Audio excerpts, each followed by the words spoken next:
Welcome back, traders. Today, we're going to talk about the golden rule of trading. Whether you're new to trading or a seasoned pro, this rule is vital for your success. So, let's jump right in. Before we get to the golden rule, let's go over the basics. Trading means buying and selling things like stocks or currencies to make a profit.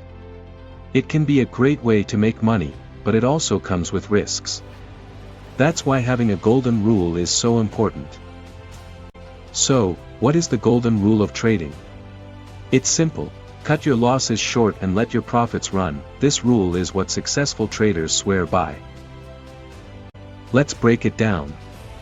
Cutting your losses short means that if a trade goes against you and the price moves in the wrong direction, get out quickly to limit your losses. It's all about protecting your money.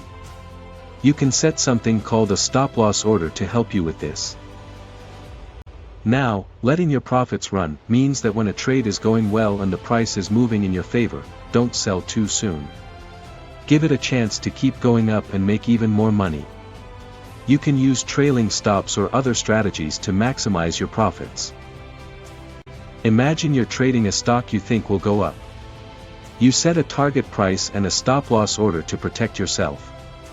As the stock starts going up, you adjust your stop-loss order to lock in some profit. By doing this, you control your losses and let your profits grow. And here's a bonus tip for you. Along with the golden rule, make sure you have a clear trading plan. This means knowing how much risk you can handle, when to enter and exit trades, and what your goals are. Stick to your plan and avoid making impulsive decisions based on emotions. To sum it up, the golden rule of trading is to cut your losses short and let your profits run. Combine it with a solid trading plan, and you'll be on the right track. Thanks for watching. If you liked this video, remember to subscribe and hit the notification bell. Happy trading, and see you next time.